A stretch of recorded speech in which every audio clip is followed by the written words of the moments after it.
this is going to be a very important session indeed, because today what I'm trying to achieve is to provide you with the clarity. If you have some doubts, if you have some misgivings about whether you should go for NDA examination, what exactly is NDA, and what kind of a future and what kind of a career exposure you would have there, that's what we are going to deal today. So basically it's going to be an orientation class, and I would rather say that this is going to be the most important class of the session. Okay, it's not related to the academics, it's just plain dealing with the basic needs of the student, of an aspirant. Okay, because whenever you're targeting an examination, a national level examination, be it be IIT, be it be civils, be it be NDA, be it be CDS, the most important thing, if I ask you what is the most important thing to clear an examination, it is the intentions. Okay, आपकी नियत जो है वो ही decide करेगी कि वो examination आप clear कर पाएंगे कि नहीं कर पाएंगे. ओके, कई सारे लोग ऐसे होते हैं, many of the aspirants are there who do not have a passion for the defense forces. Okay, they see NDA as just as a career opportunity. सुनी भी बात, दे देते हैं exam and they clear it. Okay, आप किसी भी selection process की एक गलती ना हो, वो आपका जो इंटेंशन है, जो आपकी नीयत है, जो वजह है जिस वजह से वो आप एग्जामिनेशन देना चाह रहे हैं, वो डिसाइड करती है. ठीक है, तो आज इस सेशन के थ्रू मैं आपके इंटेंशंस को क्लियर करना चाहता हूं, that why you should go for NDA examination. If you have the passion, if you have the aspiration, if you even have a mild interest. ठीक है, तो आज आपको एक क्लैरिटी, एक अलग ओवरव्यू दूंगा जो कि प्रैग्मेटिक होगा. It will not be dependent upon emotions, because अगर हम डिफेंस की एंट्री की बात करते हैं, हम एनडीए की बात करते हैं और हम इवन सीडीएस की बात करते हैं, तो डिफेंस एंट्री बहुत यंग एज पे लेता है. एनडीए 19.5 में आपके लिए क्लोज हो जाता है. Even CDS depends upon the army, navy और air force which field or which stream of the armed forces you want to join, the age varies accordingly. Okay, so आज लेकिन हम लोग क्योंकि एनडीए को टारगेट कर रहे हैं, तो एक बच्चा जो कि 17 साल का है और 19 साल तक का है, उसके लिए उतना ही टाइम पीरियड है जिसमें वो इस एग्जाम को अटेम्प्ट कर सकता है. तो इस टाइम पे आपके इमोशंस आप पे बहुत डोमिनेट करते हैं. ठीक है, and I am here to guide you, and I am here to give you a perspective towards what other things you should keep in mind when you are aspiring for this particular examination, right? Now the point is, when you join the defense forces, it's a permanent commission in NDA. Till your retirement you will be in that particular field. So when you grow, you get matured, right? At that point of time your emotions might settle down, you will be more pragmatic. Okay, you will be more wise, and at that point of time I don't want your selection or your services to be your biggest regret in your life. Okay, I am Amit Tripathi. I have myself been recommended by SSB twice, by Varanasi and Dehradun for Indian Air Force flying, and Army and Navy also, all the ranks were there. My first priority was flying, so that is why the Air Force Service Selection Board selected me. Both the time I had secured top rank. So, and that me clearing the SSB or me being recommended by the SSB will give me an experience which I can share with you. I know exactly what they are looking for, right? Because you might have heard, जो Aspire कर रहे हैं उनको पता है कि return phase सबसे difficult part नहीं होता है सिलेक्शन प्रोसेस का. SSB is the most mysterious part of the selection process that you go through. Okay, and very rarely would you hear someone being recommended twice. Okay, with in a span of 3 महीने के अंदर अंदर मेरा 2 बार recommendation हुआ था. Second time पे, क्योंकि तब मैं इंजीनियरिंग के लास्ट ईयर में था and that point of time I filled the form, तो मुझे पता नहीं था कि मेरी आईसाइट है. तो जब फर्स्ट टाइम मेरा सिलेक्शन हुआ था, रिकमेंडेशन हुआ था, तो फ्लाइंग एंट्री का था, तो मेरी हल्की सी आईसाइट आई थी. तो सीडीएस एग्जाम का भी रिजल्ट आया अगेन उधर पे, because at that point of time जब मैंने फॉर्म भरा था, I was not aware about the eyesight, so I had again put Air Force flying as my first preference, and so I got the call from Air Force Selection Board, Dehradun. Now the point is that by the time I went for the second SSB, the Air Force already knew that I am not fit for flying. Okay, but still they recommended me, they gave me the top rank.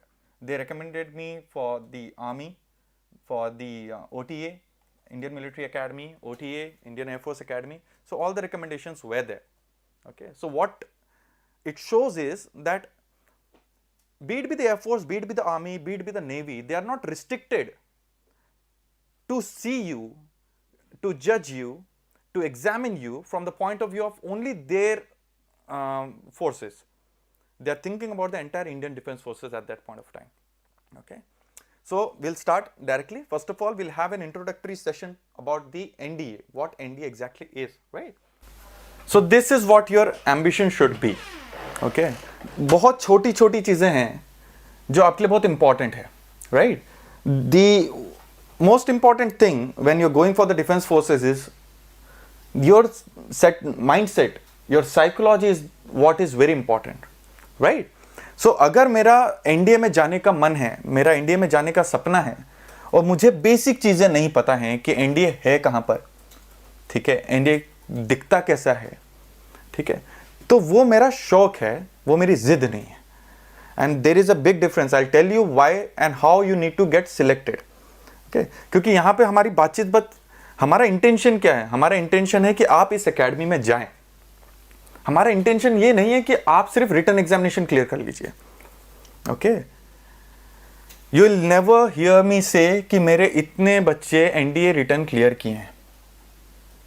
Okay, I don't even bother to know about that number. Okay, that number is not success. NDA return निकालना एक बहुत मुश्किल चीज नहीं है. It's a very easy examination to clear the cutoff at least. Okay, the important thing is how many of my students have gone to the academy. How many of my students have GC in front of their name, gentleman cadet. Okay, that is what is the selection. ठीक है, return clear करवाने को selection बोलना एक बहुत ही मैं तो कायरता कहूंगा in fact. Okay, it's a very incompetent mentality to call a written selection as a selection. No, written selection is not your selection. So what is our motive, what is our final goal is to get you into this building. Fine. So we'll have an introductory phase about what NDA exactly is, right? Now, what is NDA? The Indian National Defence Academy.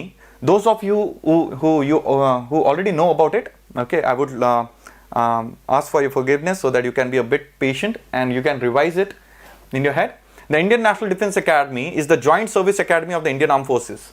Okay, it is the joint academy for all the three wings of the military, be it be the army, be it be the navy, be it be the air force. There is one more thing, naval academy, जो NDA/NL आप डालते हैं.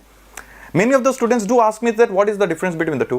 Okay, in navy you have technical requirements also, so officers with the technical knowledge and technical training, and you have the core navy commanders, right? तो एक जो NA है that deals with the technical aspect of the Indian Navy, and rest of them will go to the NDA. So it is like an MBBS course. ठीक है, जहां पे अभी कोई स्पेशलाइजेशन नहीं है, अभी सारे डॉक्टर्स एक ही जगह पर हैं. ओके, वो बेसिक ट्रेनिंग अपनी पूरी कर रहे हैं. That is what NDA is. तो आपकी प्रेफरेंस आर्मी हो, आपकी प्रेफरेंस एयरफोर्स हो, आपकी प्रेफरेंस नेवी हो, you will all go to the Khadakwasla NDA academy. Now based upon your preference after 3 years you will go to your respective academy. For example, if your preference is army, okay, you would go to Indian Military Academy Dehradun. If your preference is air force flying, okay, you would go to Hakimpet if it is for flying, and so on. Fine. So NDA Asia की पहली tri service academy है. Okay, it is a beautiful academy, it is a very competent academy, it is a very proud academy. That is what NDA is. Established in 1954 and located in vicinity of Khadakwasla Dam near Pune, it is the world's first tri-service academy, because otherwise most of the places they have the individual wing-based academy. Okay, this is where your common course is being conducted. This was started first time by the NDA in the world. Okay, so it is a very privileged academy. Now, what is the point of conducting all the three wings at one point? Because when you go into NDA, you are at a very young age. You are after 12th, you appear for this examination. I don't think कि आपको कोई भी examination ये opportunity देता है कि 12th के बाद आप एक ग्रेड ए गवर्नमेंट ऑफिसर की कैटेगरी में आ जाए. NDA is the only examination that gives you that kind of an opportunity. Okay, and I want you to start thinking this way also.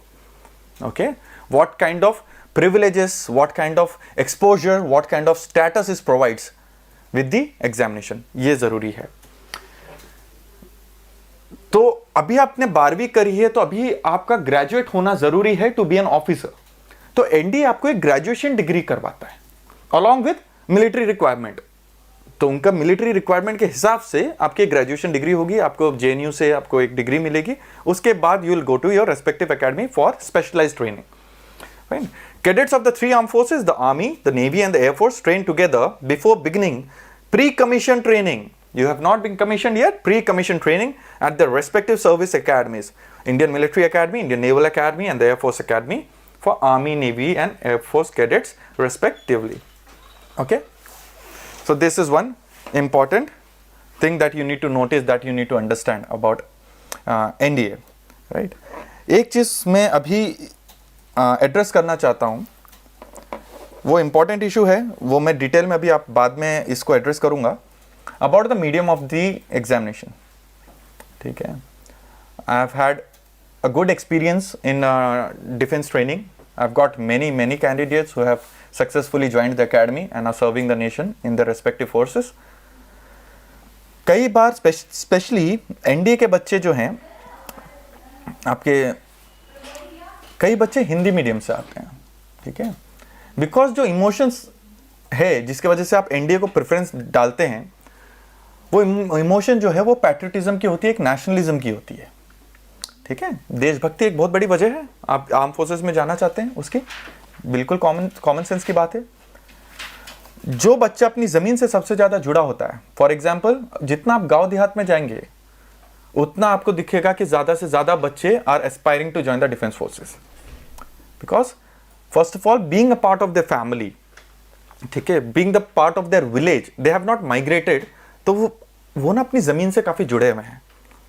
Okay, so their understanding of their land, their emotions for their land, okay, is much more than those who have been migrated to cities and rest. Right? तो ऐसे कई बच्चे हैं जो हरियाणा से आते हैं, जो बिहार से आते हैं, उत्तर प्रदेश से आते हैं, वो बहुत पढ़ने में तेज हैं, they have scored very good marks, लेकिन हिंदी मीडियम के होने के वजह से वो एक डाउट में, एक कॉन्फिडेंस की कमी में मुझे ज़्यादातर नज़र आते थे. और ये मेरा सबसे बड़ा चैलेंज होता था इनिशियली एकेडमी में एड्रेस करने के लिए. अभी many of you might have realized मैं सेशन इंग्लिश में ज़्यादा ले रहा हूँ और ऐसा ही रहेगा. भी बाइलिंगुअल रहेगा, बाकी के सब्जेक्ट्स जो आपके रहेंगे, बाकी की फैकल्टीज रहेंगी, it is on their free will, but the जो भी कोर्स चलेगा बाइलिंगुअल चलेगा, हिंदी इंग्लिश दोनों में चलेगा. लेकिन जैसे जैसे टाइम बढ़ेगा, जैसे जैसे हम टाइम में आगे जाएंगे, मेरा इंक्लिनेशन इंग्लिश की तरफ बढ़ता जाएगा. मैं आपको उसकी वजह दे रहा हूँ. जैसे मैंने आपको पहले कहा, क्या हमारा एजेंडा है आपका रिटन एग्जामिनेशन क्लियर कराने का, या आपका एजेंडा है, या हमारा एजेंडा है आपको एकेडमी भेजने का? ये आप डिसाइड करिए कि आपको क्या चाहिए. आपको ऐसी जगह ज्वाइन करना है जो आपको रिटन क्लियर कराने की गारंटी दे रहा है और सिर्फ रिटन एग्जामिनेशन की बात कर रहा है. मेरी मैक्सिमम बातें एसएसबी से रिलेटेड रहेंगी. ठीक है, या फिर आप ऐसी जगह पे ज्वाइन करना चाहते हो जो आपके फाइनल सिलेक्शन की बात कर रहा है, ना कि सिर्फ रिटन एग्जामिनेशन की. I tell you what is the difference. जब आप एनडीए का रिटन एग्जामिनेशन यूपीएससी कंडक्ट कराता है, ये अपने आप में एक इंपॉर्टेंस दिखा देता है कि एग्जामिनेशन कितना इंपॉर्टेंट है. एसएससी क्यों नहीं कंडक्ट करा रहा है एनडीए के एग्जामिनेशन को, या सीडीएस के एग्जामिनेशन को? यूपीएससी क्यों कंडक्ट करा रहा है इस एग्जाम को? ये क्वेश्चन अपने आप में ही एक बहुत ही लॉजिकल रीजन के साथ है. यूपीएससी एक कॉन्स्टिट्यूशनल संविधानिक बॉडी है. वो हर वो एग्जामिनेशन कंडक्ट कराती है जो देश के लिए सबसे इंपॉर्टेंट गवर्नमेंट ऑफिसर्स को रिक्रूट करता है. तो एनडीए एंड सीडीएस इंडिया के लिए, civil services for example, India की फंक्शनिंग के लिए, इंडिया की सिक्योरिटी के लिए, इंडिया की सॉवरेनिटी के लिए जो सबसे इंपॉर्टेंट ह्यूमन रिसोर्सेज की रिक्वायरमेंट है, वो यूपीएससी कंडक्ट कराता है. ठीक है, तो ये एग्जाम बहुत इंपॉर्टेंट है. और जो पहली चीज आपको करनी है वो करनी है आपको इस एग्जाम की इज्जत करनी है, इससे डरना नहीं है, ओवर कॉन्फिडेंट होके इसको नीचा नहीं दिखाना है, आपको इस एग्जाम की इज्जत करनी है, सबसे पहला रूल। नाउ मैं क्यों ये कह रहा हूं कि मैं इंग्लिश की तरफ इंक्लाइन करता जाऊंगा, ये हमारे एजुकेशन सिस्टम का आजादी के बाद सबसे बड़ा फेलियर है to make English as the language for academics. Okay, this is the biggest blunder after the independence. Okay, reason being that because आपने इंग्लिश को एक इंपॉर्टेंस, एक ऑफिशियल लैंग्वेज की इंपॉर्टेंस दे रखी थी, उस वजह से इंग्लिश एक भाषा नहीं, इंग्लिश एक स्किल बन के रह गई। English is a language, language का रोल क्या है? To communicate. ठीक है, अब इसको मैं चश्मा बोलूं या स्पेक्स बोलूं, स्पेक्टिकल्स बोलूं, ये चीज तो वही है।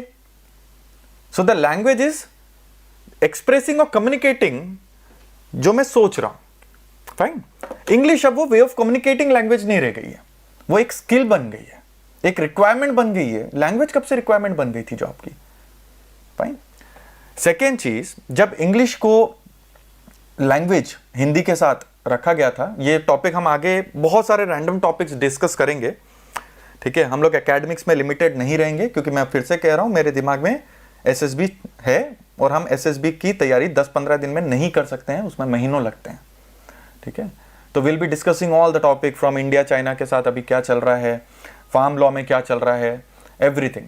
ठीक है, और वो जब हम अगले सेशन में मैं आपका एसएसबी ही डिस्कस करने वाला हूं, तो आपको अंडरस्टैंडिंग आएगी कि क्यों। ठीक है, I have never heard of an institute जो कोर्स के साथ एसएसबी की तैयारी कराता है।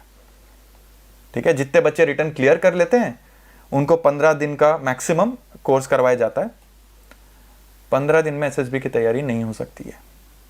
ग्रुप डिस्कशंस होते हैं, लेक्चरेट होता है, साइकोलॉजी होती है, ये चीज़ें 15 दिन में नहीं करी जा सकती है। 15 दिन में मैं बस आपको ये बता सकता हूँ कि वहाँ होता क्या है। ठीक है, आपका स्टेज फ्राइट नहीं हटा सकता, आपकी कम्युनिकेशन स्किल्स नहीं इंप्रूव कर सकता, आपकी नॉलेज नहीं इंप्रूव कर सकता, आपकी साइकोलॉजी जो आपकी 17-18 साल की है वो मैं 18 दिन में नहीं बदल सकता हूँ। Right, so that is why will be taking SSB along with it.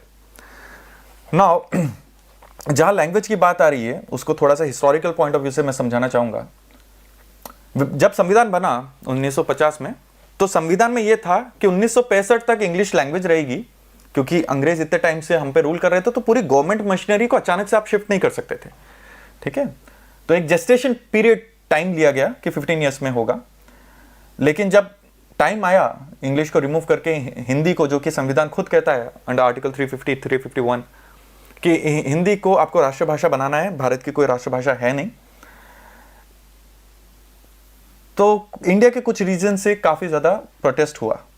ठीक है, एक पॉलिटिकली मोटिवेटेड प्रोटेस्ट था, और वही वजह है जिस वजह से आज आपके लिए इंग्लिश इतनी इंपॉर्टेंट हो गई है, और जिस वजह से हमारा ये सेशन मोस्टली इंग्लिश में हम लोग फोकस करेंगे। अभी ये जो मैं अगली 5 मिनट बात करने वाला हूं वो मैं हर एक उस बच्चे से करने वाला हूं जो कि हिंदी मीडियम से है या इंग्लिश मीडियम से है, लेकिन उसकी इंग्लिश में कमांड बहुत कमजोर है और इंग्लिश से वो नर्वस होता है। ठीक है, लेकिन सपना है इंडिया जाने का। ठीक है, अगर आप चाहते हैं कि मैं आपसे वो बातें करूं जिससे आप कंफर्टेबल और कॉन्फिडेंट हमेशा महसूस करते रहो, तो मैं आपको सिर्फ बेवकूफ बना सकता हूं। ठीक है, we have to face the reality. हमारी जो कमी है उससे हमको दूर नहीं हटना है, हमें उसे फेस करना है। ठीक है, आप 12th तक, अभी मैक्सिमम बच्चे अभी 12th की एग्जामिनेशन आने वाली है, उसके लिए तैयारी कर रहे हैं। आपको ये बात पता है कि जो सब्जेक्ट में आप सबसे कमजोर होते हैं वो आप सबसे कम पढ़ते हो। अगर आपकी मैथ्स अच्छी है तो जब भी आप पढ़ने बैठोगे आपका मन मैथ्स उठाने का होगा। अगर आपकी केमिस्ट्री वीक है तो आप हमेशा मजबूरी में केमिस्ट्री उठाओगे भी तो कंसंट्रेट नहीं कर पाओगे। ठीक है, इंटरेस्ट नहीं आएगा, जल्दी बोर होगे, जल्दी नींद आएगी। Reason being you are scared of it. Why? Because you don't understand it well. वो आपकी स्ट्रेंथ नहीं है। ठीक है, और एक ये मिलिट्री की रिक्वायरमेंट है कि आपको अपनी वीकनेसेस पता होनी चाहिए और आप में वो कैरेक्टर होना चाहिए कि अपने वीकनेस के पीछे पड़ जाओ। ठीक है, मैं फिर से यही कहूंगा, मेरी 2 रिक्वायरमेंट्स है यहां से। आपका सिर्फ रिटर्न नहीं क्लियर कराना है, आपका एसएसबी क्लियर करवाना है। सेकेंड चीज, आप सिलेक्शन की एक गलती नहीं होनी चाहिए। फुल प्रूफ सिस्टम कहीं पर भी नहीं है।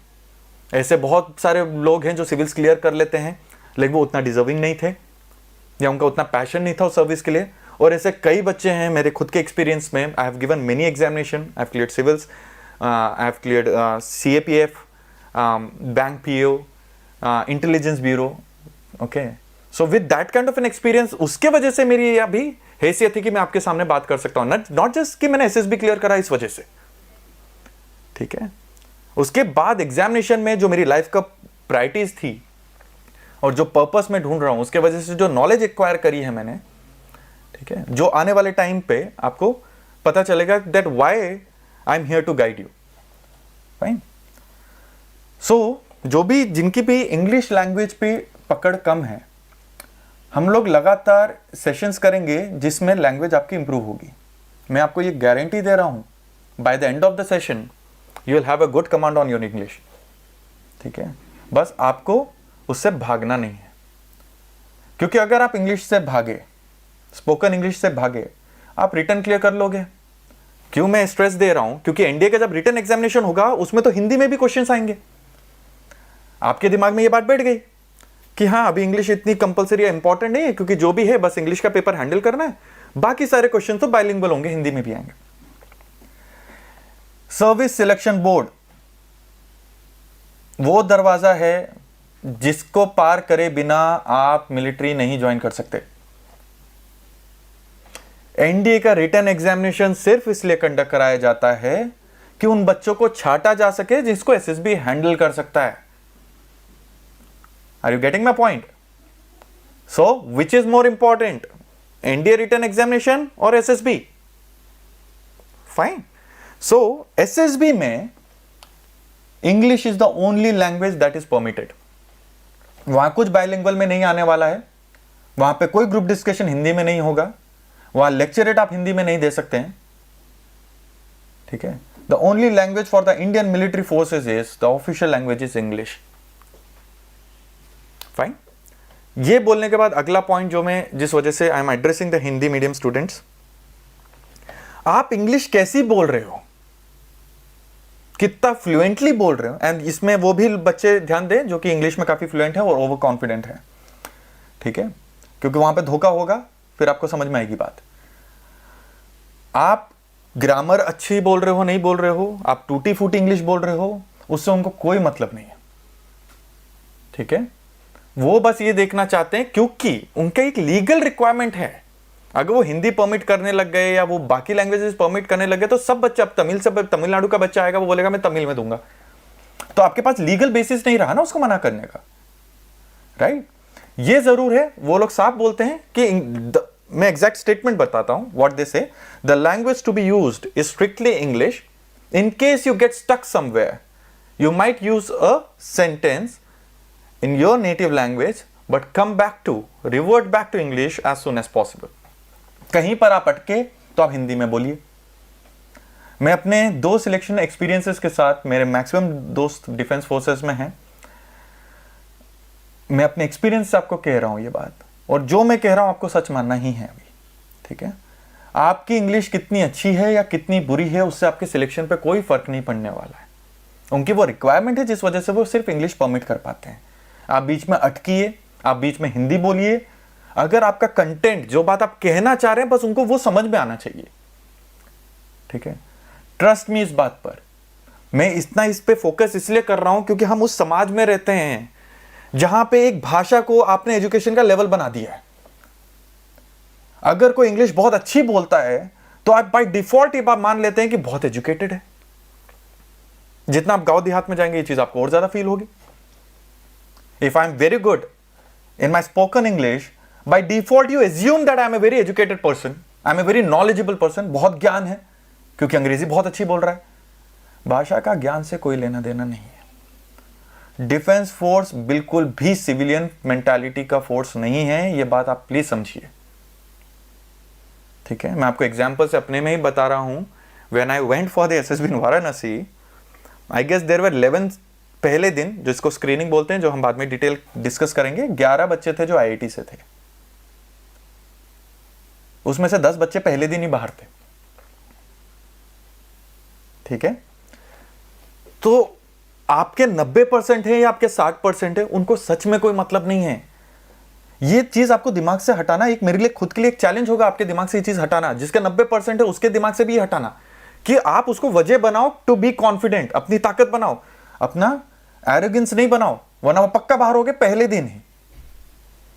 क्योंकि आप किस स्टाइल में बोल रहे हो, क्योंकि वो आपसे हर डिटेल्स आपके लिखवाएंगे, आप किस तरीके से अपने आप को पोर्ट्रे कर रहे हो, उससे वो लोग आपकी एसएसबी है क्या।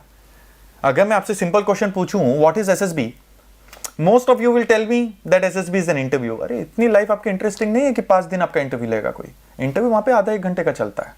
SSB is continuously testing your psychology, आपकी सोच, आपका सोचने का तरीका, आपका कैरेक्टर जज करते हो कि आपके ऊपर वर्दी दी जा सकती है कि नहीं, आपको एक फाइटर जेट दिया जा सकता है कि नहीं, आपके हाथ में बंदूक दी जा सकती है कि नहीं। Can the national security be interested on you? That is what is the point of SSB, and they can not afford to make mistake. आप मुझे एक कोई सा भी, आप माइक्रोसॉफ्ट से लेकर नासा से लेकर कहीं का बता दीजिए जहां 5 दिन किसी कैंडिडेट को रख के जज किया जाता हो। Nowhere. This is the only field where it happens, right? So हमको क्या करना है, हमको इंग्लिश से डरना नहीं है, ठीक है। हम लोग ग्रुप डिस्कशंस करेंगे, हम लोग टॉपिक डिस्कशन करेंगे, just a minute type jams, okay. और धीरे धीरे I will guide you how to improve your fluency.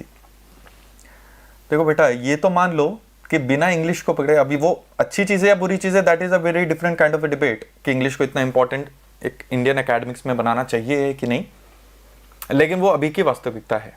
It is a sad reality. आप क्लर्क का भी पेपर दोगे, उसमें भी इंग्लिश कंपलसरी है, ये बात मानते हैं? कोई सा एक एग्जाम बता दो जिसमें इंग्लिश कंपलसरी पेपर नहीं है। फाइन, जितना जल्दी आप उस चीज से डील करना चालू करेंगे उतना बेहतर होगा, ठीक है। English is a very easy language, जो 4-5 महीने में लोग तो कोर्स चलवाते हैं, 2-2 महीने का स्पोकन इंग्लिश का, ओके। तो हमारे पास तो काफी टाइम है अभी। We have till April written examination, उसके बाद रिटर्न का रिजल्ट आएगा, हमारा कोर्स चलता रहेगा, ठीक है। स्टार्टिंग से चलेगा, रिटर्न के बाद एसएसबी के ऊपर फोकस और बढ़ता जाएगा, and will be moving towards SSB आराम से। We have 6 months more than that, okay. आप मुझसे डिस्कस करेंगे कि एसएसबी की डेट आपको कौन सी लेनी है, डिपेंडिंग अपॉन आपकी तैयारी किस लेवल पे, आप कितना तैयार है एसएसबी को लेकर, उस हिसाब से हम डेट पिक करेंगे एसएसबी की। तो 2-3 महीने का तो वही मार्जिन मिल जाता है, right. So I don't want you guys to be scared at all, okay. और ये पॉइंट पे मैं इतना ज्यादा डिस्कशन सिर्फ इसी पॉइंट से कर रहा हूं, क्योंकि ये चीज मैंने सबसे ज्यादा फेस करी है, जो मैंने नहीं देखा लोग इस इशू को एड्रेस नहीं करते हैं, ठीक है। और ये चीज को एड्रेस करना बहुत जरूरी है। आप कोई से भी मीडियम के हों, आपकी नॉलेज आपकी है, ओके। सो आपको नर्वस या इंफीरियरिटी कॉम्प्लेक्स नहीं आना चाहिए। बाकी चीजें टाइम के साथ I will deal with your psychology. अब नेक्स्ट पॉइंट इज कि एनडीए क्यों देना चाहिए, ठीक है। एक चीज जो कॉमन है, जो कि स्टार्टिंग में मैंने बोली, कि आप एनडीए देना चाहते हैं क्योंकि आप बहुत नेशनलिस्ट हैं, you are proud to be an Indian, you want to serve your nation. Yes, it's true, but it cannot be your only mindset. That is the emotion, but you need to balance between pragmatism and emotions. SSB भी यही check करेगा। अगर आप में emotions की बहुत कमी है, वो आपको नहीं लेंगे। अगर आप ओवर इमोशनल्स हो, आपके इमोशंस पे होल्ड ही नहीं है, वो आपको तब भी नहीं लेंगे। They want people, very average minded people, who have a good hold on themselves.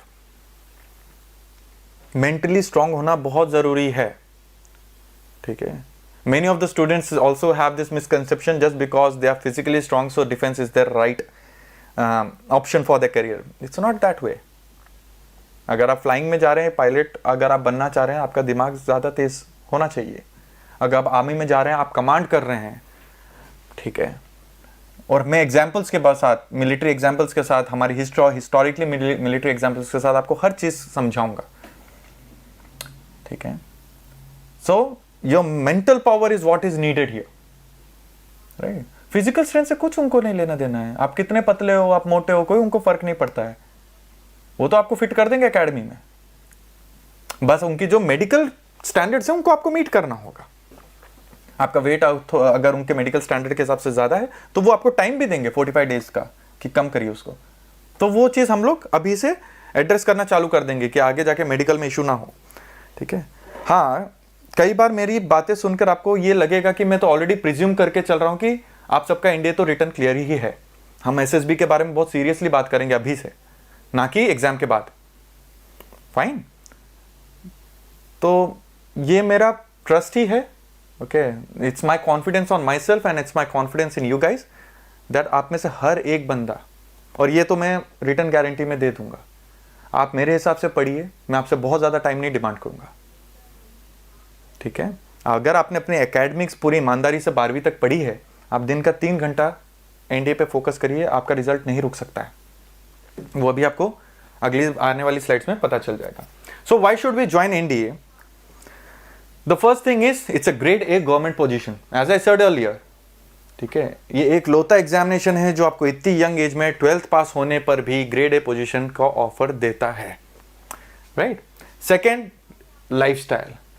The Indian military forces, जो कि आपको एक बहुत कॉमन रीजन होगा आप सबके बीच में कि लाइफस्टाइल बहुत तगड़ी है, एडवेंचरस लाइफस्टाइल है, एक्साइटिंग है, ठीक है। मैं उसमें एक चीज और बोलूंगा कि वो आपका बहुत अच्छा कैरेक्टर बिल्ड करता है, ठीक है। When you join the academy and when you come out, आप बहुत अलग किस्म के इंसान बन जाओगे। आप में बहुत ह्यूमिलिटी होगी, आप में एरोगेंस नहीं होगा, आप में ईगो नहीं होगा, ठीक है। आपको ह्यूमन वैल्यूज बहुत अच्छे से वो लोग वहां पे सिखाएंगे। Okay, next, for me this is one of the most important point why you should join India. Fine, it gives you an opportunity for capacity building and personality development, right? अगर आपसे पूछा जाए कि आप एनडीए क्यों join करना चाहते हो, I think this is the best answer that you can give. आपको एक लाइफ मिली है, right. In this particular life you need to explore yourself. आपको अपनी काबिलियत का, आपका अपने इंटरेस्ट का अंदाजा होना चाहिए। अब प्रॉब्लम क्या है, अगर आप इंजीनियर हो, फॉर एग्जांपल आप सॉफ्टवेयर इंजीनियर हो, अब आप कंपनीज बदल सकते हो, आप माइक्रोसॉफ्ट में चले जाओ, आप गूगल में चले जाओ, आप टीसीएस में चले जाओ, आप इन्फोसिस में चले जाओ, बट आपकी जॉब प्रोफाइल तो सेम ही रहेगी। You will still be dealing with the softwares only.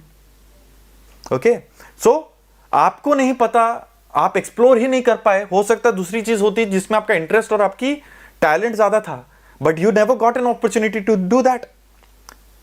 Indian Defense Force is an entire world in itself.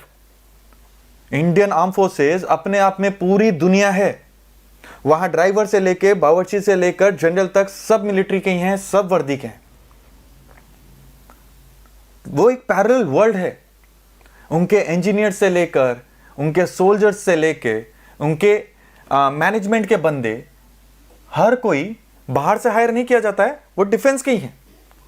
Fine, तो मैं आपको क्या कहना चाह रहा हूं, और कई सारे पेरेंट्स जो हैं, स्पेशली क्योंकि आप यंग हैं, और ये बात एक कॉमन प्रॉब्लम है जो स्टूडेंट्स फेस करते हैं कि मेरे पेरेंट्स रेडी नहीं है मुझे फौज में भेजने के लिए, ठीक है।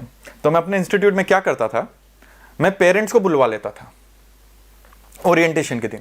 जैसे आज है, तो आज अगर हम लोग ऑफलाइन होते, कोविड की दया भावना से हम लोग ऑनलाइन कर रहे हैं, then I would have called all the parents और वहां पे ओरिएंटेशन देता था मैं। तो क्योंकि इतनी मिसअंडरस्टैंडिंग, मिसकंसेप्शंस हैं डिफेंस फोर्स को लेकर, कि उन्हें लगता है कि जब भी फौज की बात करें उनको दिखता है बंदूक, उनको दिखता है वॉर, और उनको दिखता है बच्चा अपना मौत के सामने। ऐसा नहीं होता है। This is not how it works. Yes, India has security challenges, India has that kind of involvement where the soldiers life are put at risk. Okay, that is the need. आज़ादी मुफ्त में नहीं आती है। ये रियलाइजेशन आपको वर्दी पहनकर होगा जो अभी आप सोच भी नहीं सकते हैं। The kind of responsibility that you will feel towards your nation, towards your people, क्योंकि तब आपको वास्तविकता से you will get to see the reality कि कितना थ्रेट परसेप्शन पे एक नेशन को मेंटेन करना, उसको जोड़ के रखना कितने फोर्सेस हैं जो हर समय हर सेकंड आपको नीचे गिराने के लिए, तोड़ने के लिए, हर्ट करने के लिए प्लान करते रहते हैं, और आपका काम होता है टू बी द वॉल। ठीक है, तो पेरेंट्स जो कि थोड़ा सा हैव ए पेसिमिस्टिक माइंडसेट कि नहीं रिस्की है एंड ऑल दैट, उनके लिए मैं ये बात कहना चाहता हूं, डिफेंस आपको रिस्ट्रिक्ट नहीं करता है। फॉर एग्जाम्पल मान लीजिए मेरा फ्लाइंग में सिलेक्शन हुआ था, ठीक है, मान लीजिए आगे जाके मुझे कुछ हेल्थ इश्यू हो गए, आई साइट मुझे अभी आई 0.25 आई थी, हो सकता है बाद में आ जाती, तो क्या मुझे निकाल देते? नहीं। ठीक है, अगर मैं इन्फेंट्री में आर्मी ज्वाइन कर रहा हूं तो क्या मेरे को पूरी जिंदगी सिर्फ बंदूक लेके ही करना है? मेरे को क्या उसी में ही रहना है? नहीं, आपके लिए डिफेंस पूरा ओपन हो जाता है, अंदर इंटरनल एग्जाम्स होते हैं, fine, your seats are reserved. आपको एमबीए करना है, आप आईआईएम से करो, आपकी सीट रिजर्व्ड है। आपको टेक्निकल में करना है, you go to best institute in the world. आप कोई भी high ranking Indian arm forces के ऑफिसर का कभी रेज्यूमे देखना, be it be the brigadier, be it be colonel, just look at the resume, you'll see someone is studied in Stanford, someone has studied at Harvard, someone has studied from Oxford, or someone has studied from IIT, or someone has studied from IIM. तो क्या वहां से पढ़ने के बाद फौज में आए थे? नहीं, मैक्सिमम लोग वो लोग एनडीए में ही गए थे आपके जैसे। उसके बाद उनको अपॉर्चुनिटीज मिलती रही, उन्होंने हर चीज को एक्सपीरियंस करा, उन्होंने कॉम्बैट एक्सपीरियंस करा, उन्होंने पैरा जंपिंग करके पैरास फोर्सेस को ज्वाइन किया, उसके बाद वो टेक्निकल में चले गए, किसी को मैनेजमेंट में इंटरेस्ट आया वो मैनेजमेंट में चला गया। तो आपकी लाइफ कहीं पे भी रिस्ट्रिक्ट नहीं होती है, ये आपके ऊपर है कि आप किस रोल को प्ले करना चाहते हो फौज में। Fine, you might join the artillery, you might join the infantry, you might join the armoury.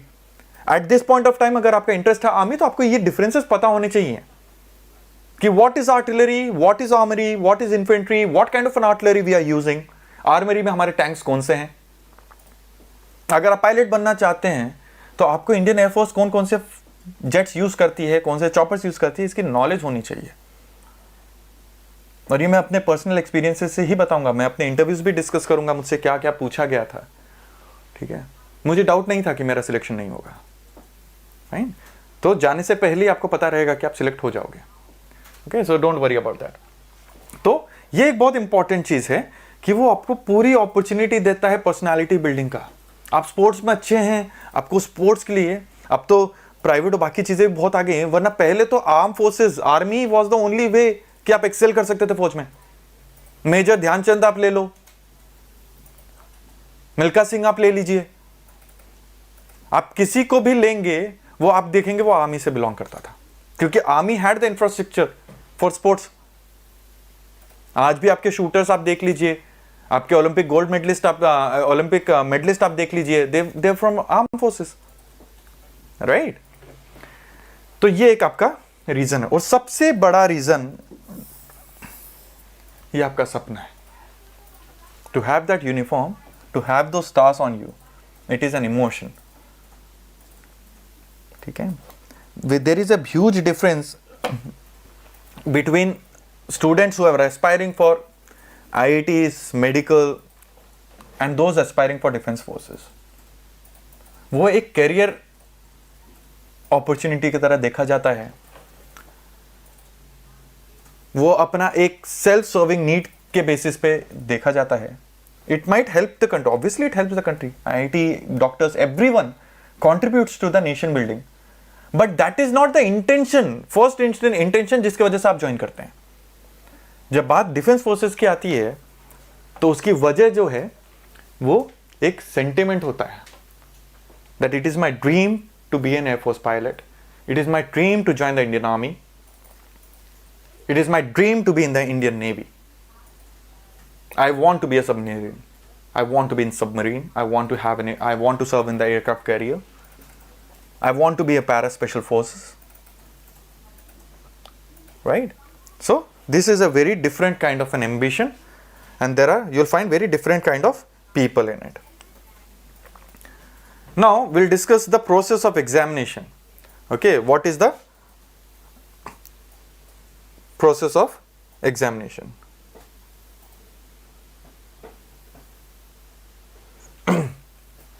So as you all know that NDA examination happens in 3 phases. Fine. The first phase of the examination is your written paper.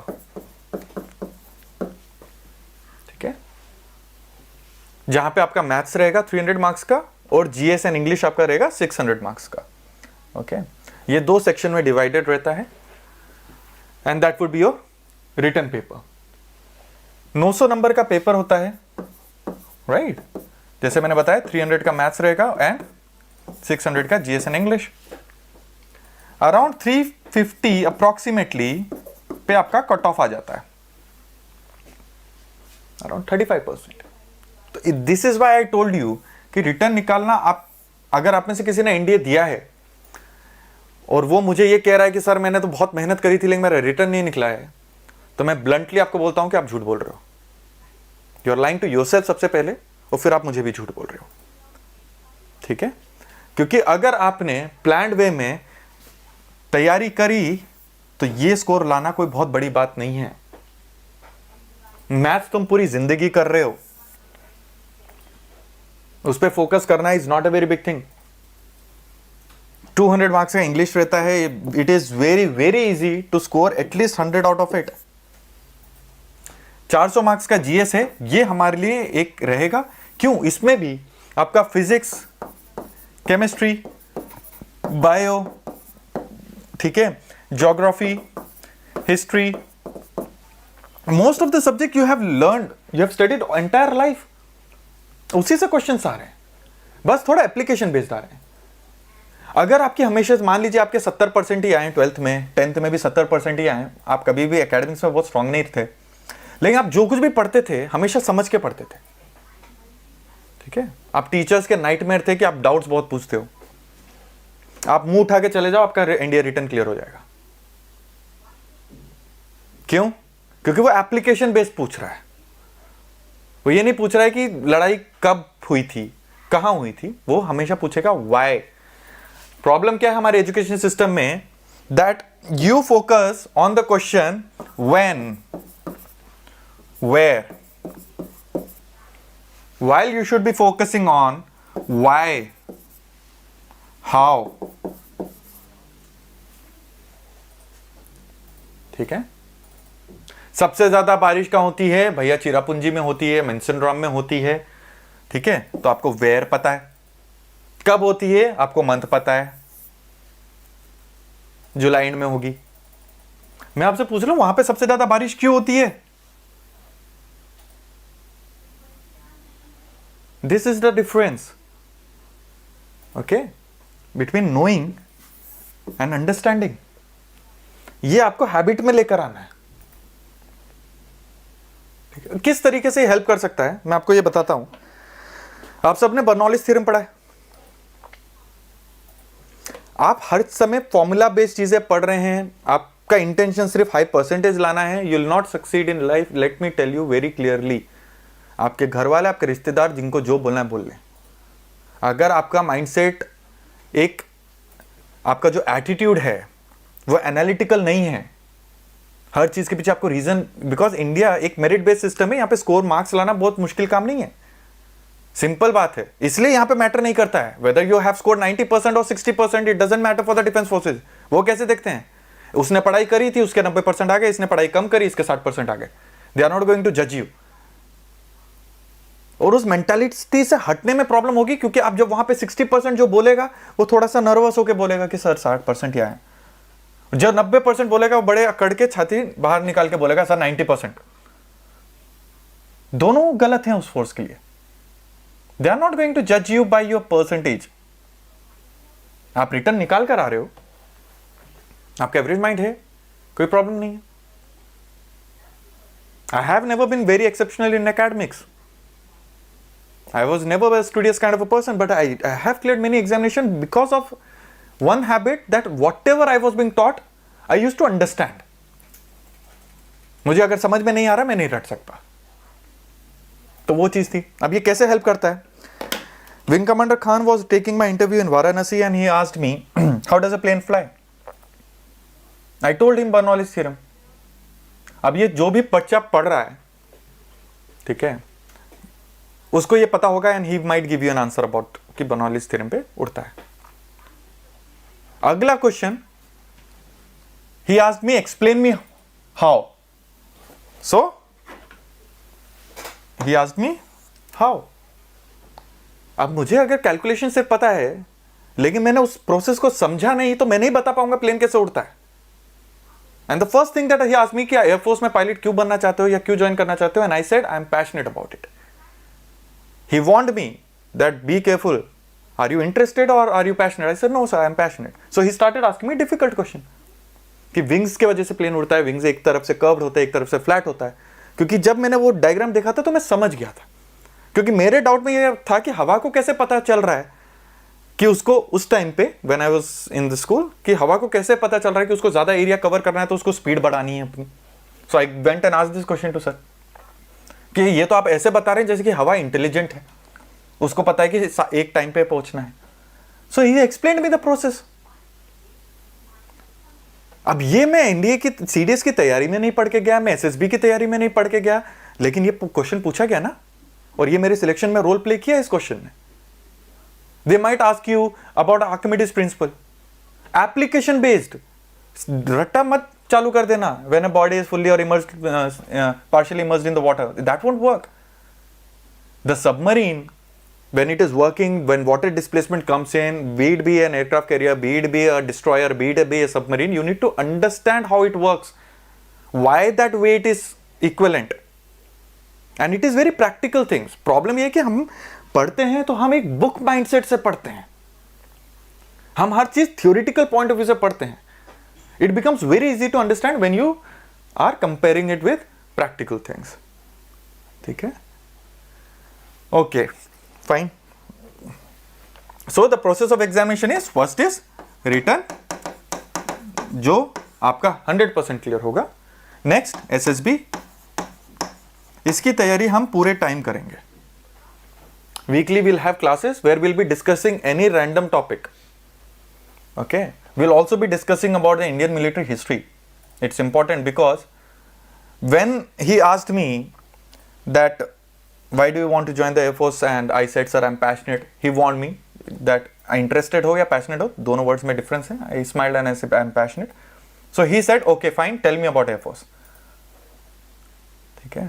अब ये चीज आपके limited knowledge के हिसाब से हर किसी का जवाब अलग होगा. मैं तो 8 अक्टूबर 1932 से स्टार्ट हो गया, जिस दिन इंडियन एयरफोर्स बनी थी. कौन कौन से एयरक्राफ्ट तब यूज होते थे, वर्ल्ड वॉर में कौन से एयरक्राफ्ट यूज करे गए. ठीक है. मैं 1970s तक पहुंचा था या 80s में, मिराज जब इंडिया के पास आए थे तब तक पहुंचा था. He stopped me, he got the idea कि नहीं सच में इसको सब पता है.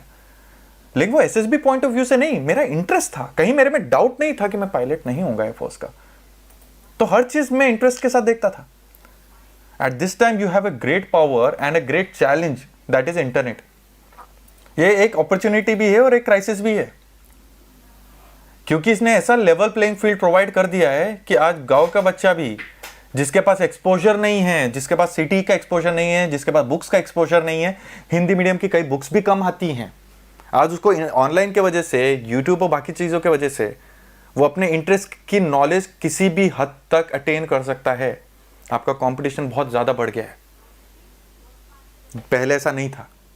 पहले क्योंकि मैं एक प्रिविलेज क्लास से हूँ, आई हैड गुड स्कूलिंग, मेरा एजुकेशन अच्छा रहा, अच्छे मीडियम में रहा, तो मेरे को एक बेनिफिट मिल जाता था. आज आपके साथ वो बेनिफिट, वो गैप कम हो गया एकदम. गांव का बच्चा आपको बहुत बुरी तरीके से compete करेगा. ठीक है. तो ये बात बिल्कुल हम्बल हो जाओ, जमीन पे आ जाओ, क्योंकि अभी हम दिल्ली में है ना. हाँ, तो we need to come down, we need to hold our ground, we need to hold to our earth. Okay. And we need to accept. This is why I said respect the examination, don't be arrogant. UPSC expert body है इंसान को उसकी औकात दिखाने के लिए. ठीक है. I will give you many example of my students who had this kind of N impression that हम तो यहाँ से पढ़े हुए हैं, या तो हमने ये किया है लाइफ में, या हम नेशनल्स खेलते हैं. एसएसबी उनको बिल्कुल अपनी स्टेटस एंड औकात में डाल देता था. फाइन. तो एसएसबी आपको क्लियर करना है. यहाँ पे रिकमेंडेशन की लिस्ट बनेगी. देखो एनडीए और सीडीएस में एक चीज है, एक डिफरेंस है जिसको बहुत ध्यान में रखना है आपको. मिलिट्री जो है ना एनडीए से प्यार करती है, सीडीएस से नहीं करती है। ठीक है, मुझे तो लेफ्टिनेंट जनरल ने ये तक कह दिया था कि हमारा बस चले, हम तो ले ही ना सीडीएस का एग्जाम। उसका रीजन है, रीजन ये है कि आप 12th के बाद सीधा एसएसबी दे एनडीए दे रहे हो, आप बहुत यंग हो अभी, आपका जो दिमाग है ना, आप कच्ची मिट्टी हो, तो आपको फौज जैसा चाहे ना ढाल सकती है। 21 साल के बाद आपकी साइकोलॉजी परमानेंट होने लगती है। मतलब जो आदतें हैं, आपने सुना है ना कि अब तो उम्र हो गई, अब तो ये आदत नहीं बदल सकते। ये अपने 15 साल के बच्चे को या 18 या 20 साल के बच्चे को बोलते हुए नहीं सुना होगा, वो बोल भी नहीं सकता। उसके बाद आपकी साइकोलॉजी जो है वो परमानेंट होने लगती है, इसलिए सीडीएस के सिलेक्शंस कम होना चालू होते हैं। सीडीएस में मेरिट लिस्ट में वैकेंसीज निकलती हैं। I will give you example of my self only. जब मैंने दिया था तब इंडियन एयरफोर्स पायलट्स की वैकेंसीज थी 30, इंडियन मिलिट्री एकेडमी की, आपके आईएमए की 250, okay, and naval academy Indian navy की अराउंड 48 वैकेंसीज थी। Fine, and OTA was also somewhere around 200। सिर्फ 30 पायलट्स चाहिए थे 100 करोड़ के देश से। मिल ही गए होंगे, ऑब्वियस है, कॉमन सेंस। कितने एसएसबी ने रिकमेंड किए? 20। हम 20 बच्चे, जब हमारा मेडिकल चल रहा था, 2 कमरे में थे सारे, पूरे इंडिया से जो पायलट सिलेक्ट हुए थे। 10 वैकेंसीज वहीं पे खत्म रह गई। Same way when it was 250 for IMA, they recommended 192, navy 32, OTA 160 something. तो यहां तो सीटें खाली जा रही हैं, तो आप तो ये तो कह ही नहीं सकते कि सीटों की कमी है। व्हाई? बिकॉज सीडीएस के बच्चे कॉलेज ग्रेजुएशन करके आ रहे हैं, उनकी मेंटालिटी, उनकी साइकोलॉजी, उनकी बुरी आदतें, सब कुछ, बिकॉज दे गॉट इंडिपेंडेंट। घर से पहली बार अलग हुए, हवा लगी, ठीक है, उनका एटीट्यूड, एरोगेंस, सब कुछ में प्रॉब्लम आने लगती है। तो they are not, it becomes difficult for the defence forces to pick them. NDA is their perfect thing, क्योंकि सीडीएस का बच्चा सीधा एकेडमी जाता है, राइट, बिकॉज वो तो ग्रेजुएट कर लिया है, तो directly he'll go to IMA, he'll directly go to the air force academy और द नेवल एकेडमी। आप डिफेंस के पास 3 साल और हैं एनडीए एकेडमी में, वो आपको परफेक्टली ट्रेन कर सकते हैं। तो अगर आप army, for example if your preference is army, तो जहां एनडीए में आप 3 साल एनडीए और 1.5 साल आईएमए का कोर्स करके 4.5 साल की मिलिट्री ट्रेनिंग के साथ एक लेफ्टिनेंट ऑफिसर बनते हैं, सीडीएस का बच्चा सिर्फ 1.5 साल की ट्रेनिंग करके बनता है। There is a huge difference between NDA और सीडीएस के कैडेट्स में, right. Another point that you need to focus, जो ध्यान में रखना, प्रैग्मेटिक पॉइंट बोल रहा हूं, एनडीए की अपनी खुद की लॉबी है। कॉलेज में जाते हैं तो आपकी कॉलेज की तरफ लॉयल्टी होती है ना, you feel proud of being from Hindu और फ्रॉम बीइंग एसआरसीसी और सम अदर कॉलेज। एनडीए से ज्यादा लॉयल्टी और बिलोंगिंगनेस आपको कहीं नहीं फील होगी। Okay, so what happens is, in NDA जो आपके ब्रिगेडियर जनरल्स जो बनते हैं, जो चीफ बनते हैं, वो एनडीए पास आउट्स होते हैं, नॉट सीडीएस।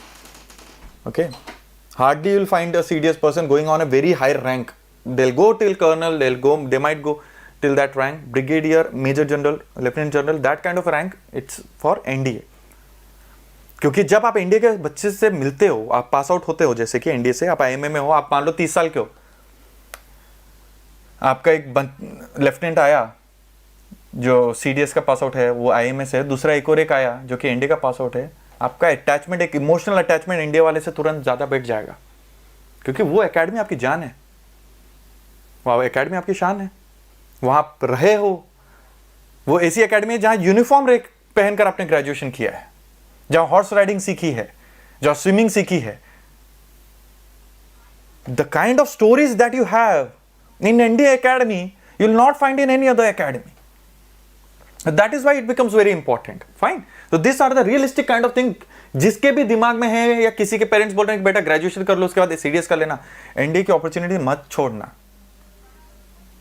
आगे फ्यूचर पॉइंट ऑफ व्यू से मैं बोल रहा हूं, सीडीएस तब जब एनडीए से नहीं हो पाया, ठीक है, तो वो कंसिस्टेंसी रखनी है कि सर एनडीए दिया था, 3 बार दिया था, रिटर्न क्लियर हुआ, एसएसबी में नहीं हुआ, तो अब मैं सीडीएस दूंगा। ओके, क्योंकि वो चीज एक डिसाइडेड है, नॉन कॉम्प्रोमाइजिंग है कि भैया वर्दी चाहिए ही, फौज ज्वाइन करना ही है, प्लान भी तो रखना ही नहीं है। Fine, that is what you need to keep in mind. Now when we are talking about the process of examination, we have dealt with SSB. उसको हम लोग नेक्स्ट क्लास जो मैं लूंगा उसमें एसएसबी का 5 दिन का प्रोसेस मैं आपको एक्सप्लेन करूंगा।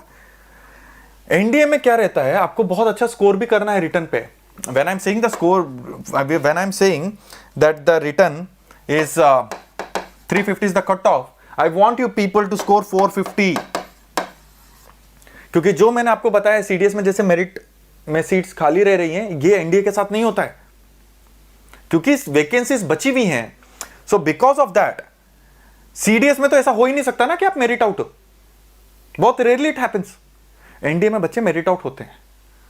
तो जस्ट थिंक अबाउट इट, आपने एनडीए का रिटर्न क्लियर करा, आप एसएसबी से रिकमेंड हुए, आप मेडिकली फिट हुए और मेरिट में आप नहीं आए,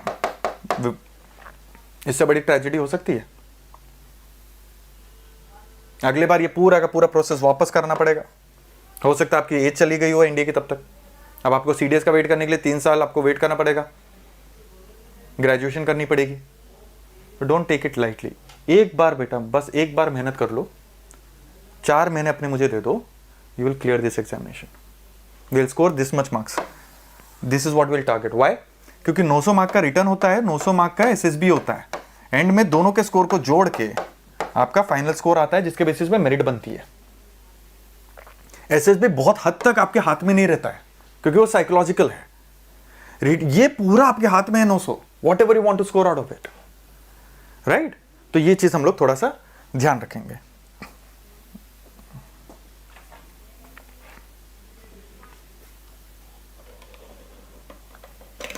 Okay, we have already discussed this one, India examination one. So let's see. Now, this is what I was talking about. 2019, India cutoff 346, 342, 325, 338, 258 out of 900.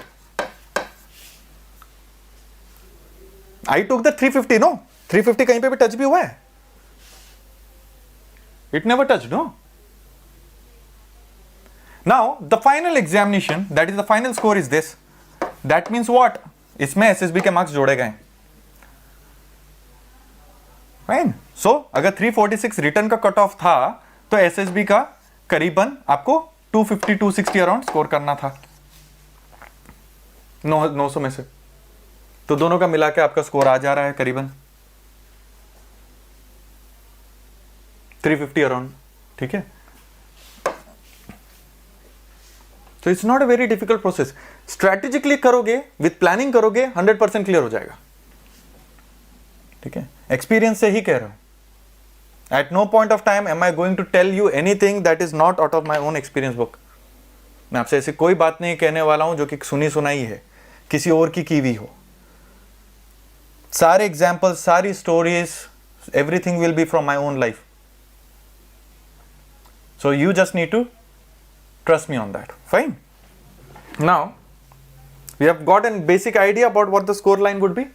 Okay, so it's not a very difficult. So ये चीज क्या, इससे आपको casual नहीं हो जाना है, इससे आपका डर खत्म होना चाहिए। कितना मुश्किल नहीं है। Fine.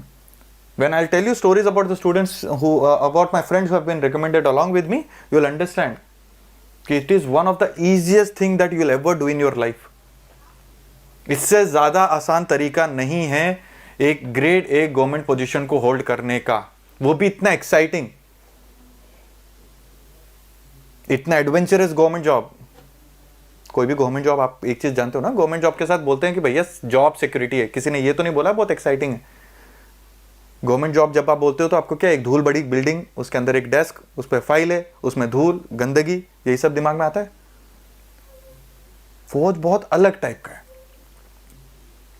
ठीक है, मैं आपको यह चीज तक की गारंटी दे रहा हूं, आपने आज तक मिलिट्री की गाड़ी नहीं देखी होगी जिस पे धूल होगी। आपने आज तक मिलिट्री का एक बंदा नहीं देखा होगा जिसके कपड़ों में कहीं गंदगी लगी होगी।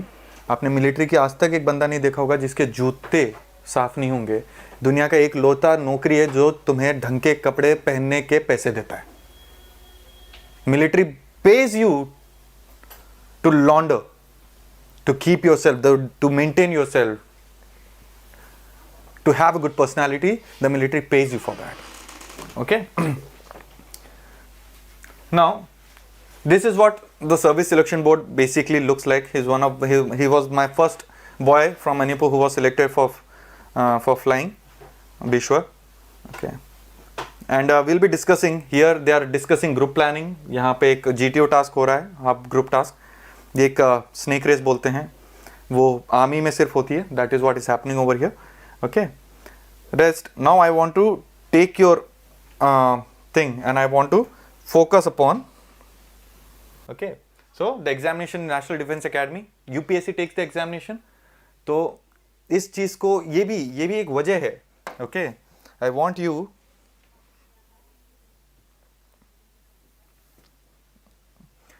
you guys to even understand the importance of UPSC taking the examination. Not SSC या कोई और ऑर्गेनाइजेशन नहीं ले रहा. ये अपने आप में एक इंपॉर्टेंस है.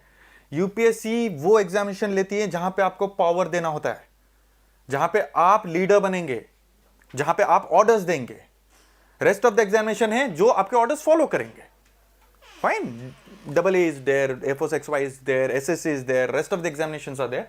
वो आपके ऑर्डर्स को, तो मेंटालिटी ही अलग हो जाती है, एग्जाम का लेने का नियत अलग हो जाती है. यहां पे आप वो देखना चाहते हैं आपको चीजें समझ में आ रही है कि नहीं आ रही हैं. क्योंकि जब आप लीडरशिप में हो, when you are supposed to give orders, then you need to have an analytical mindset कि आप चीजों को समझ के एक फैसला सही ले पाओ. दूसरे एग्जामिनेशन काफी फैक्चुअल रट्टू टाइप का क्वेश्चन पूछते हैं. क्यों? क्योंकि उनको दिमाग नहीं लगाना. आप जो ऑर्डर देंगे उसको याद रखना है बस और इंप्लीमेंट कर देना है. सो इसलिए यूपीएससी का अगर आप क्वेश्चन पेपर देखोगे, आप एसएससी का देखोगे या किसी और का देखोगे, डिफरेंस होगा पैटर्न ऑफ क्वेश्चन में. ये अंडरस्टैंडिंग बेस पूछेगा आपसे कि आपका दिमाग कितना काम करता है, आपको समझ चीजें कितनी आती हैं. Okay. Everything physics you will take, it will not be numerical based, it will be application based. कि आप पोल पे खड़े हैं, आप बॉल फेंक रहे हैं, अर्थ रोटेट हो रही है, which direction, what direction. So everything will be about your imaginative power. Okay, your IQ will be tested over here. Okay, it's a national level examination. upscgovernment.in पे आप जाके इसका notification and form भर सकते हैं. Okay, this will always be an offline examination only. Don't worry about that. Okay, so we have two papers, mathematics and general ability test, जो हमने discuss करा था. ये 300 मार्क का है और ये भी 2.5 घंटे का होगा. ये 600 मार्क्स का है. इसमें भी हमको बहुत ध्यान रखना है क्योंकि ये बहुत जल्दी जल्दी सॉल्व होगा, इसलिए जीएस पे बहुत फोकस करेंगे. जीएस के कुछ सब्जेक्ट्स मैं खुद लूंगा. ठीक है. Specially polity and economics I will take myself, क्योंकि बाकी सब्जेक्ट्स आपने पढ़े हुए हैं. ठीक है. और पॉलिटी इकोनॉमिक्स मोस्ट ऑफ आप में से मैक्सिमम बच्चों ने नहीं पढ़ा है कभी. ठीक है. तो इसलिए मैं वो सब्जेक्ट्स को खुद ही लूंगा ताकि आप उससे नर्वस ना फील हो. आपका वो स्ट्रॉन्गेस्ट सब्जेक्ट रहेगा, ये भी मैं आपको बोल दे रहा हूं. ठीक है. एंड ये दोनों सब्जेक्ट ना एसएसबी पॉइंट ऑफ व्यू से बहुत इंपॉर्टेंट है, क्योंकि मान लो एसएसबी में टॉपिक दे दिया फार्म लॉ. अगर आपको इंडियन पॉलिटी और इकोनॉमी की अंडरस्टैंडिंग नहीं है, आप फार्म लॉ के ऊपर कुछ बोल ही नहीं सकते हैं.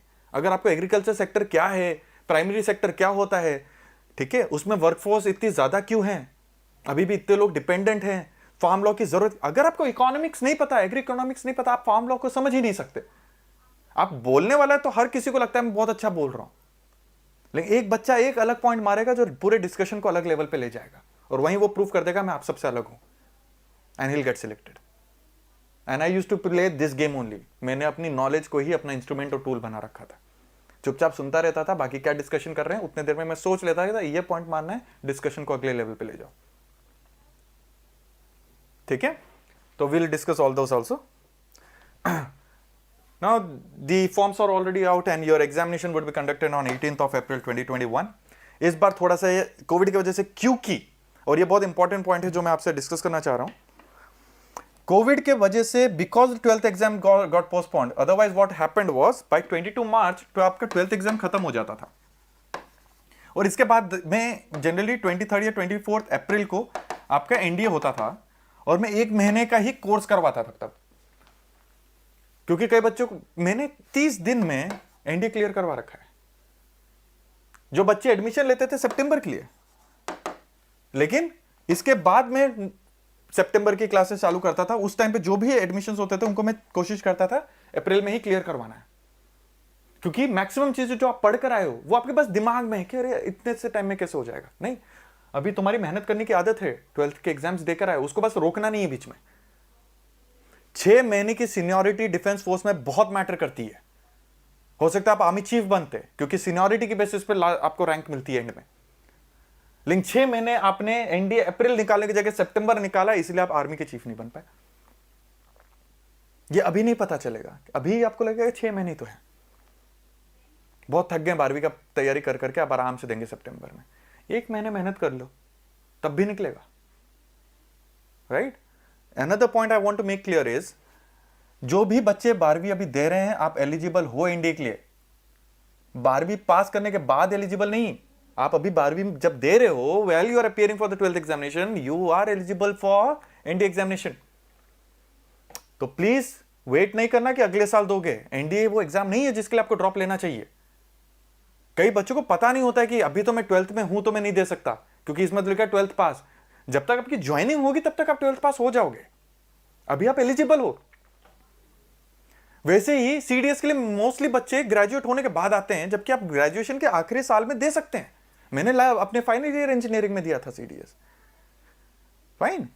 सो that you need to remember in your mind, your priority will be your 12th examination right now, because वो बाद में है, तो उसको आप नहीं डाल सकते। थोड़ा सा उसको ब्लेंड कर लीजिए आपके एनडीए के प्रिपरेशन के साथ, ठीक है। यहां पे जो भी आप क्लासेस अटेंड करोगे, ठीक है, जीएस पोर्शन की, वो यहां पे 100% एक भी क्लास नहीं मिस करनी है, आपको अच्छे से ध्यान देना है। उसके बाद आप अपना 12th में लगे रहो। No other time is required and you will clear this examination, और हम लोग एसएसबी की प्रिपरेशन स्टार्ट कर देंगे, fine. Now the qualification, again here I have heard so many students being confused, जो कॉमर्स के हैं, बोलते सर मन तो था फोर्थ ज्वाइन करने का, लेकिन मैथ्स नहीं लिया था। Maths physics is required for navy and air force, but it's not required for army. आप 12वीं पास हो, आप किसी भी स्ट्रीम से हो, आपका कुछ भी सब्जेक्ट रहा है, you are eligible for Indian army. And the similar thing goes for CDS also. There students who do not have a graduation in science background, वो प्रिज्यूम कर लेते कि अब तो हम एलिजिबल ही नहीं है। You are eligible for the army wing, okay. तो सब लोग दे सकते हैं। हाँ, आपको पेपर, आपको मैथ्स देना पड़ेगा, और उतना डिफिकल्ट है नहीं, right. So number of vacancies, okay, so we have got 418 vacancies, that is more than enough, okay. The Indian Air Force, just look at the number, जो मैंने अपने एक्सपीरियंस से बताया था, मेरे में 30 वैकेंसी थी, आपकी 120 है, okay, fine.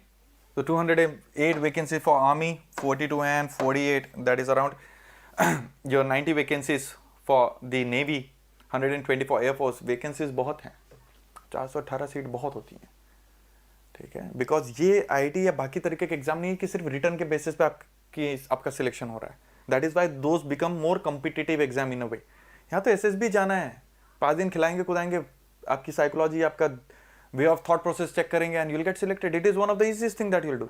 कट ऑफ तो इतना कम है जो मैंने आपको दिखाया अभी, right. Now this is what it's going to be like, okay. The mathematics 2.5 hours, 120 questions, 300 marks, okay. There would be negative marking, so you need to be very analytical and calculative, okay. यहाँ पे उतना दिक्कत नहीं है क्योंकि maths में या तो आया या तो नहीं आया। यहाँ पे वो बच्चे कैरिड अवे हो जाते हैं, -1.33 बहुत है मार्क्स, तो नेगेटिव मार्किंग बहुत आपको कंट्रोल करनी पड़ेगी, ठीक है। बायलिंगुअल होता है, यहाँ पर भी बायलिंगुअल रहेगा, उसमें कोई दिक्कत नहीं है। लेकिन मैंने आपको एक्सप्लेन करा है कि क्यों हम लोग धीरे धीरे इंग्लिश की तरफ फोकस बढ़ाएंगे, क्योंकि हमारे दिमाग में एसएसबी रहेगा, fine. Mathematics, this is the course, okay. The algebra, matrices and determinants, trigonometry, analytical geometry of 2 and 3 dimensions, differential calculus, very important topic, okay. ये दो को तो एकदम तगड़े तरीके से पकड़ के चलना है, 25% इसी से आ जाएगा paper, fine. So here also you need to prioritize. Example, if you are aspiring for the April examination and you are appearing in your 12th examination, तो 12वीं में जब भी आप लोग इन सब टॉपिक्स को आप करोगे तो बहुत फोकस करके करोगे, because it's not just about your 12th examination, it's also going to help you in your NDA written examination, okay. So this topics को आप लोग बहुत फोकस करके आपको पढ़ना है. General awareness, all the subjects are there basically for example, but will not be following the course. मैं course नहीं फॉलो करूंगा, will go beyond the course. For example अगर इकोनॉमिक्स की बात करते हैं तो आपका तो 5 ईयर प्लान है, बस 2 दिन का है, 1 दिन का ही इनफैक्ट. जो 5 साल की योजना है आपकी, पंचवर्षीय योजना है, वो आपका बस टॉपिक है. But will cover the entire economics. Will discuss about what is GDP, what is GNP, okay, everything. क्यों? अगेन ये हमें आपका एक नॉलेज बेस बनाना है. मेरे दिमाग में आपका सिर्फ रिटन एग्जामिनेशन नहीं है, हमें नॉलेज क्रिएट करनी है. अगर मैं आपसे इंडिया चाइना का इशू बोलूं तो इंडिया ने क्या वॉर किया? नहीं किया ना. इंडिया ने क्या किया? एप्स बैन करे. अगर आपको इकोनॉमिक नॉलेज नहीं, आप समझ ही नहीं पाओगे कि इससे क्या होगा. आप तो बोलोगे अरे यार वो लड़ाई कर रहे हैं, हम मारना चाहिए, यहाँ ऐप बैन कर रहे हैं. आप बहुत मेजर इकोनॉमिक प्रेशर मार दे रहे हो उसके ऊपर. आज economy is everything. War economy के बेसिस पे होता है. फाइन. आज आप कहते हो कि चाइना बहुत ताकतवर है, क्यों? फौज तो वही है, इकोनॉमी उसकी बड़ी हो गई है, वो ज्यादा टाइम तक लड़ सकता है, वो ज्यादा हथियारों के साथ लड़ सकता है. ठीक है. तो अगर इंडिया आगे जाके आप मुझसे पूछोगे कि इंडिया क्या कर सकता है, तो इंडिया उसको इकोनॉमिकली ब्लॉकेड करेगा. यूएस अब किसी को मारने थोड़ी जाता है, वो सैंक्शंस लगाता है, इकोनॉमिक सैंक्शंस लगते हैं. ईरान के ऊपर इकोनॉमिक सैंक्शन लगा है, रशिया के ऊपर इकोनॉमिक सैंक्शंस लगा है, चाइना के ऊपर कोशिश कर रहा है कोविड का ब्लेम डाल करके इकोनॉमिक सैंक्शंस लगा दो. सो इकोनॉमी इज एवरीथिंग. ठीक है. सो 5 साल की योजना भी मैं आपको पढ़ाऊंगा ना. अगर इसके इकोनॉमी के बेसिक्स नहीं समझाऊंगा तो आपको लगेगा आपको समझ में आई है, आपको एक्चुअल में समझ में नहीं आएगी. क्योंकि आपको तो ये नहीं पता कि जीडीपी क्या होता है. हमेशा हम सुनते रहते हैं ना न्यूज में भी, इंडिया की जीडीपी ग्रोथ क्यों इंपॉर्टेंट है, क्या मतलब है जीडीपी का? क्या उससे गरीबी कम हो जाएगी? गारंटी दे रहे हो? नहीं होगी. पैसा बढ़ रहा है, लेकिन वो पैसा कितने लोगों के हाथ में जा रहा है वो इंपॉर्टेंट है. Fine. So will be discussing all the topics, right. Now this thing we have already discussed about the cut off. Okay. 20 ऐसा भी नहीं है, आपको ना थोड़ा बेसिक नॉलेज ना हर सब्जेक्ट आपको स्ट्रांग रखना है. You can not be very weak at few of the subjects. ठीक है. Reason being there is a minimum of 25% sectional marks. मान लो आपने जीएस मैथ्स में 300 में से आप 250 ले आए, इंग्लिश में आप 150 ले आए, कट ऑफ पार हो गया. जीएस में 400 में से आपके 50 नंबर आए, टोटल स्कोर 400 चला गया, कट ऑफ 350 है. आपका सिलेक्शन नहीं होगा रिटर्न में, क्योंकि आपने बेसिक सेक्शनल कट ऑफ नहीं पार करी. ठीक है. तो किसी भी चीज पे बहुत वीक नहीं होना है. ठीक है. अपनी वीकनेस पे हमें हमेशा काम करना है, and it will also help you in the SSB in the coming times, right? So yeah, we have already done this. Okay. So